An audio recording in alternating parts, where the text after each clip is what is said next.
चलो, इस वीडियो में हम लोग कंप्यूटर का बेसिक समझ रहे हैं। ठीक है, कंप्यूटर का बेसिक में हम ये समझ रहे हैं कि कंप्यूटर की क्या क्या प्रोग्रामिंग्स है, कंप्यूटर के क्या क्या पार्ट्स हैं, उतना रेलेवेंट पार्ट समझेंगे जो हमारे एग्जामिनेशन के लिए रेलेवेंट है। ठीक है, तो देखो डेफिनेशन क्या है। Computer is a truly amazing machine that perform a specified sequence of operation as per the set of instruction known as program given on a set of data input to generate desired information. होता क्या है, actually हम लोग computer को process में समझते हैं। देखो, कंप्यूटर एक ऐसी डिवाइस है जो ह्यूमन से डेटा लेता है रॉ फॉर्म में, ह्यूमन से डेटा लेता है रॉ फॉर्म में, उसका प्रोसेस करता है और फिर उसको हमें फाइनल आउटपुट के उसमें हमें प्रेजेंट करता है। ठीक है, तो कंप्यूटर की डेफिनेशन अगर एग्जाम में आती तो हम क्या लिख सकते हैं। Computer is an electronic device which takes data in raw form, process it and provide to the user an output in a sequential manner. Clear हो गया यहां तक? चलिए आगे देखते हैं, कंप्यूटर टाइप सिस्टम देखते हैं। हमारे पास अगर कंप्यूटर की बात करें तो कितने इसके पार्ट्स होते हैं, तो इस पिक्चर से भी हम समझ सकते हैं। देखो, मान लो ये पिक्चर है हमारे पास, तो सबसे पहले एक हार्डवेयर होता है, सॉफ्टवेयर होता है, यूजर होता है, कीबोर्ड माउस ये सब इसके अंदर होता है। बेसिकली हमारे पास कंप्यूटर के दो पार्ट्स होते हैं। दो पार्ट कौन से होते हैं, एक को हम हार्डवेयर बोलते हैं और एक को हम सॉफ्टवेयर बोलते हैं। तो बाकी उसके फिर पार्ट्स बन जाएंगे। तो देखते हैं हार्डवेयर क्या है और सॉफ्टवेयर क्या है। देखो, अब इसकी मैं बात करूं तो देखो, ये सिंपल सी बात है। ये हमारे पास क्या हो गया, सीपीयू हो गया पहला, ये सीपीयू हो गया, ये मॉनिटर हो गया, हमारे पास माउस होता है और एक क्या होता है, कीबोर्ड।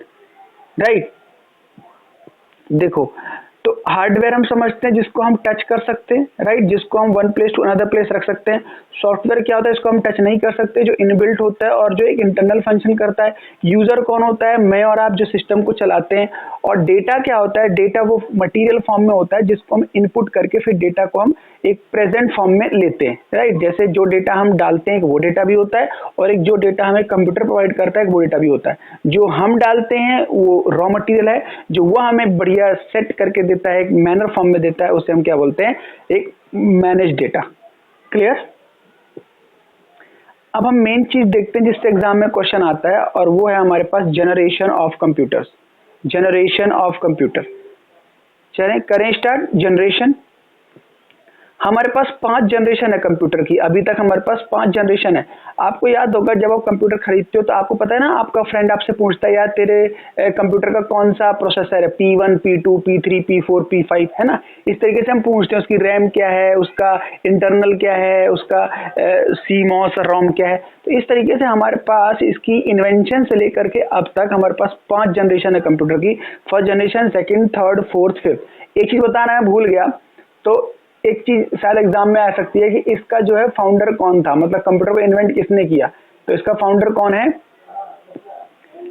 इसका फाउंडर है हमारे पास जॉर्ज, इसका नाम भूल गया मैं, एक सेकंड में बताता हूँ। इसका इन्वेंटर था जॉर्ज बैबेज, है ना। जॉर्ज बैबेज इसका इन्वेंटर था। जॉर्ज बैबेज ने हमें कंप्यूटर बना के दिया था। ठीक है, अब हम देखते हैं हमारे पास कितनी जनरेशन थी। फर्स्ट जनरेशन देखो, अब जनरेशन का ईयर हमें याद नहीं रखना, लेकिन ये ध्यान रखना है कि किस जनरेशन में किस बेस पे टेक्नोलॉजी थी, यानी उसमें मेन पार्ट क्या था। देखो, तो फर्स्ट जनरेशन में हमारे पास जो कंप्यूटर थे उसमें यूज हुआ था वैक्यूम ट्यूब यूज होते थे। सेकेंड जनरेशन हमारे पास यूज होता तो ट्रांजिस्टर्स आ गए थे, ट्रांजिस्टर यूज होते थे। थर्ड जनरेशन है हमारे पास इंटीग्रेटेड सर्किट, आईसी बोलते हैं, आईसी का यूज होना शुरू हो गया। फोर्थ जनरेशन हमारे पास क्या शुरू हो गया, फोर्थ जनरेशन हमारे पास शुरू हो गया क्या, VLSI, VLSI micro processor base शुरू हो गया। अब शायद एग्जाम में वीएलएसआई की फुल फॉर्म आ सकती है, very large, very large, very large system information, very large system information, VLSI की फुल फॉर्म होती है।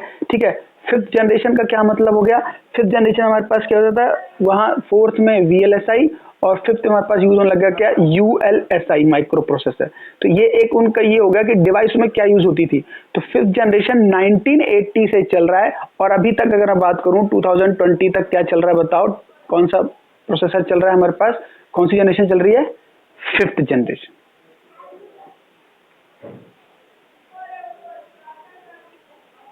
कुछ अब हमारे पास थोड़ा सा ना हम वो देख लेते हैं किसकी मेरिट डिमेरिट कैसी है, मतलब फर्स्ट जनरेशन की अगर हम बात करें तो इसको ना एक चार्ट से समझ लेते हैं पहले, फिर डिटेलिंग से पढ़ेंगे। वो एक चार्ट निकालो आप, उस जिसमें चार्ट लिखा हो first generation, second generation, third generation, fourth generation, fifth generation, तो उससे क्या होगा, एक ओवरऑल आइडिया लग जाएगा और उसके बाद हम पढ़ना शुरू करेंगे डिटेल से फर्स्ट सेकंड थर्ड के बारे में। पढ़ें। देखो जो फर्स्ट जनरेशन था उसका मैंने बताया, उसमें क्या यूज होता था बताओ। सबसे पहले वैक्यूम ट्यूब यूज होती थी और उसका पीरियड क्या था 1940 टू 1956, मतलब बोला जाए तो 16 ईयर तक कौन सी जनरेशन चली है कंप्यूटर में, फर्स्ट जनरेशन। इसकी मेमोरी कैपेसिटी कितनी कम थी, देखो कितनी कम थी, 20 केबी, सोच सकते हो 20 केबी कैपेसिटी के होते थे। प्रोसेसिंग स्पीड क्या होगी, बहुत ही कम होगी, तो 300 आईपीएस 300 आईपीएस होती थी इसकी इंस्ट्रक्शन पर सेकेंड। प्रोग्रामिंग लैंग्वेज क्या होती थी, मशीन लैंग्वेज, और एग्जाम्पल क्या है इसके, यूनियाक, एडवैक, ये इसके एग्जाम्पल होते थे। ठीक है। सेकंड जनरेशन कब से शुरू हुई, 56 टू 63 में शुरू हुई सेकंड जनरेशन। इसमें क्या यूज होते थे, ट्रांजिस्टर। इसकी मेमोरी क्या थी, तो कितनी बढ़ गई, देखो कितनी गुना बढ़ गई, 128 केबी पे आ गई। स्पीड सेम है 300 आईपीएस। प्रोग्रामिंग लैंग्वेज क्या शुरू हो गई, असेंबली लैंग्वेज आ गई, इसमें हाई लेवल लैंग्वेज आ गई। मेन इसमें है फोर्ट्रान कोबोल, ये एग्जाम में आ सकता है, ये लैंग्वेज यूज शुरू हो गई। फोर्ट्रॉन, कोबोल और एल्गोल, ये लैंग्वेज में शुरू हो गई। उसके बाद एग्जाम्पल कंप्यूटर क्या थे, आईबीएम ने लाया 1401, आईबीएम 7094, सीडीसी 3600, यूनिवाक, ये सब स्टार्टिंग, ये हो गया हमारे पास सेकंड जनरेशन। क्लियर। थर्ड की बात करें, इसमें क्या यूज होना शुरू हो गया बताओ, आईसी लगने शुरू हो गए इसमें, राइट, आईसी शुरू हो गए, यस। इसकी स्पीड देखो बढ़ गई, 1 MB चली गई, 1 MB चली गई। प्रोसेसिंग स्पीड क्या हो गई इसकी, 1 MIPS हो गई, 1 MIPS हो गई, 1 मिलियन इंस्ट्रक्शन पर सेकंड, इंस्ट्रक्शन के हिसाब से स्पीड चलती है। ठीक है, आईपीएस का मतलब है इंस्ट्रक्शन पर सेकंड, इंस्ट्रक्शन पर सेकंड। देखो इसमें लैंग्वेज कौन सी आ गई, जो कई बच्चे आज भी हम पढ़ते हैं, आज भी स्कूलिंग में ये लैंग्वेज पढ़ाई जाती है, C++, सी। ठीक है ना, इसका यूज कहाँ हुआ, IBM 360 सीरीज, 900 सीरीज के एग्जाम्पल्स। चलो फोर्थ जनरेशन पे आ जाओ, VLSI, VLSI इसकी फुल फॉर्म क्या हो गई, वेरी लार्ज स्केल इंटीग्रेशन। मैंने जो पिछली बार इंफॉर्मेशन बताई गलत थी, वो एक इसकी करेक्ट फुल फॉर्म है VLSI की, क्या है बताओ, वेरी लार्ज स्केल इंटीग्रेशन। ठीक है, इसमें VLSI यूज होने लग गया। इसकी कैपेसिटी क्या थी, magnetic score memory, LSI and VLSI high capacity. देखो इसकी स्पीड कितनी हो गई, इसकी स्पीड हो गई फास्टर देन थर्ड जनरेशन, मतलब जो भी थर्ड जनरेशन की कैपेसिटी थी उससे ये थोड़ा सा एडवांस था। इसकी लैंग्वेज क्या थी, हायर लेवल हो गई, C++, जावा इसके अंदर आ गई, जावा। ठीक है, और इसमें क्या एग्जांपल है, प्रीमियम सीरीज और मल्टीमीडिया, ये एक एग्जांपल ऑफ कंप्यूटर है। फिफ्थ जनरेशन में आ जाओ, फिफ्थ जनरेशन क्या है, प्रेजेंट एंड बियॉन्ड, यानी जो चल रही है और उसके आगे की जो है बन रही है वो फिफ्थ जनरेशन पे काम कर रही है। इसकी क्या है, इसकी स्पीड क्या है, ULSI है। इसकी फुल फॉर्म क्या है, देखो ULSI की, अल्ट्रा, बोलो ultra large scale integration technology. ठीक है, ultra large scale integration technology. ULSI memory capacity क्या हो गई, ULSI इसमें हो गई। इसकी स्पीड क्या थी, प्रोसेसिंग स्पीड बहुत ज्यादा फास्ट था ये। प्रोग्रामिंग लैंग्वेज क्या हो गई, all the higher level language, neural networks इसमें आ गए। ठीक है, और मेन एग्जांपल जो हम सुनते हैं, रोबोटिक्स अगर हम बनाना सीख गए तो फिफ्थ के अंदर आती है, देखो आर्टिफिशियल इंटेलिजेंस, AI टेक्नोलॉजी जो है एक तरीके से क्या है, हमारी ये जनरेशन है। अब इसका बेस्ट एग्जांपल बताता हूं आपको, AI देखो कितना बेस्ट एग्जांपल है। कभी आप कोई चीज नेट पे सर्च करते हो ना, कोई चीज नेट पे सर्च करते हो, सपोज आपने गूगल पे सर्च किया और आपने सर्च किया BBA एंट्रेंस एग्जाम प्रिपरेशन। ठीक है, आप कुछ भी नेट पे सर्च करते हो और इसकी आप ध्यान से देखना, तो जब भी आप कोई दूसरी साइट नेक्स्ट डे चेक करते हो ना, इवन नेक्स्ट डे, तो आपको ना वो लिंक उसके साइड में देता है, यानी जो लिंक आप प्रीवियस टाइम देख रहे थे उसके लिंक वो दूसरी वेबसाइट पर भी दिखाता है।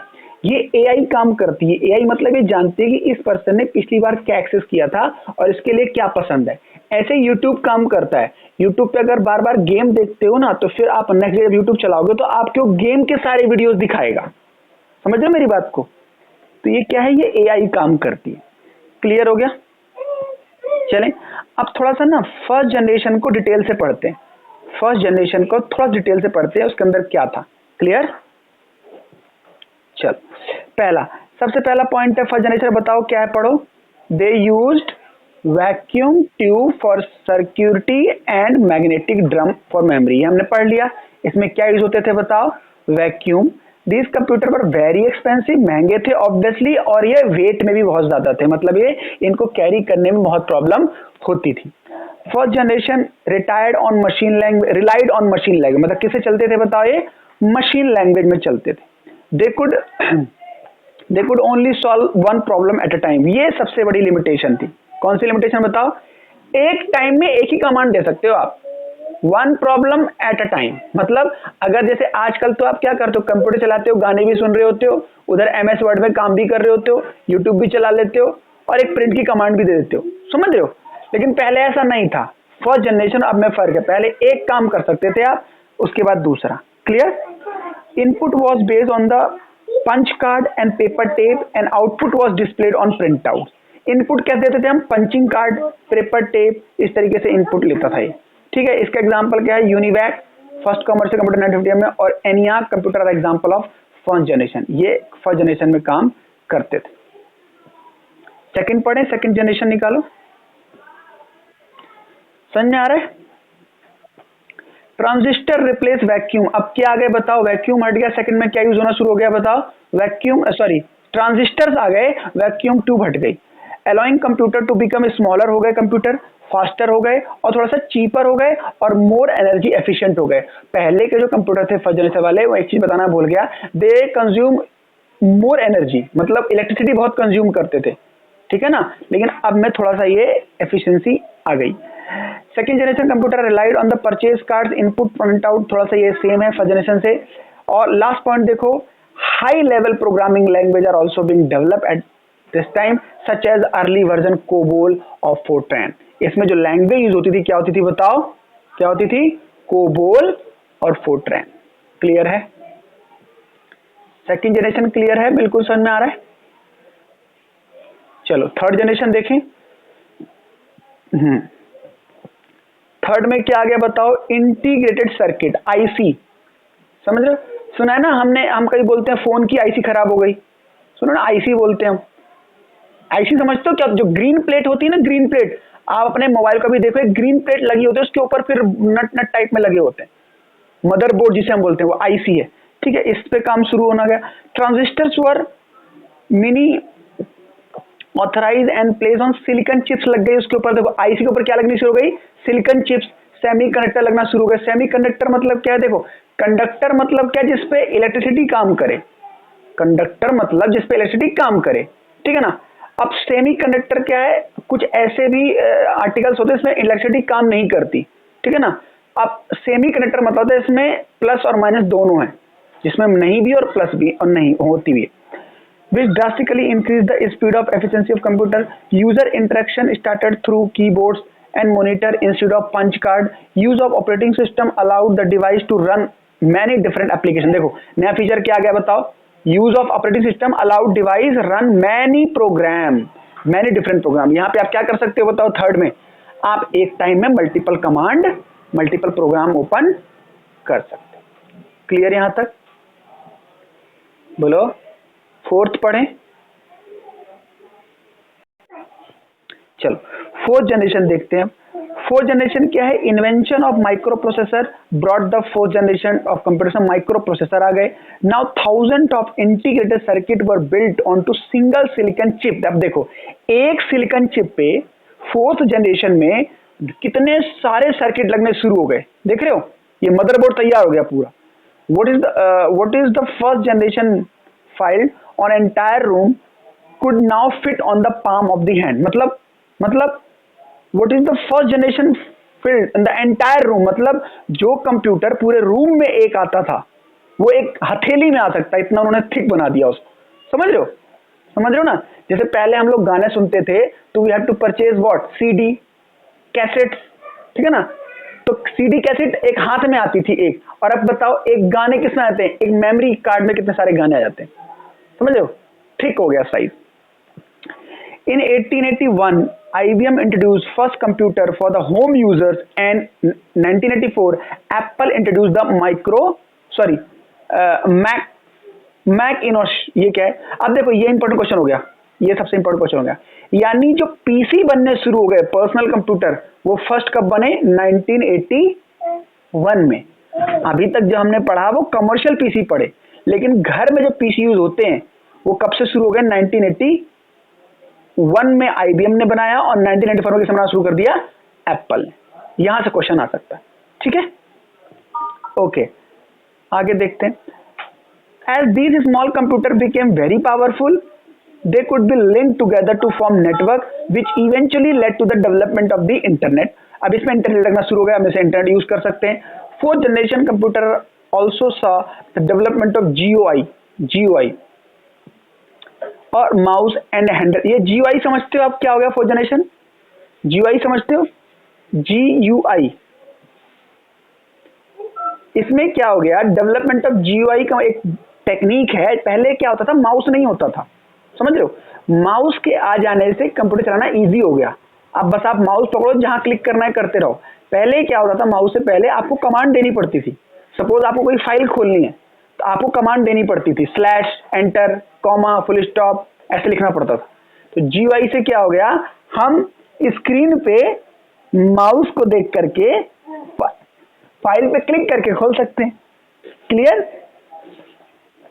चलो फिफ्थ जनरेशन पढ़े। फिफ्थ जनरेशन, चलो fifth generation computing device based on artificial intelligence. This is very important. Fifth generation काम करने लग गई एआई पे, artificial intelligence. Clear? Are still in development, और एआई पे काम अभी भी हो रहा है, इसी पे काम चल रहा है। There are some application such as voice recognition that are being used today. अब देखो ना, आजकल हम देखो ना पासवर्ड कैसे लगाते हैं, स्क्रीन पासवर्ड लगाते हैं, टच स्क्रीन का पासवर्ड लगाते हैं, अपना फेस का लगाते हैं पासवर्ड। और देखो एक मूवी आई थी जिसमें वो बोलता है, समझ रहे हो? वॉइस रिकॉग्निशन पासवर्ड भी होता है, समझ रहे हो? जिससे वॉइस, अगर आपकी वॉइस है तो जब तक आप हेलो नहीं बोलोगे तब तक वो कमांड, तब तक वो नहीं लेगा, समझ रहे हो? ये सारा काम किसके हो रहा है? एआई के थ्रू हो रहा है।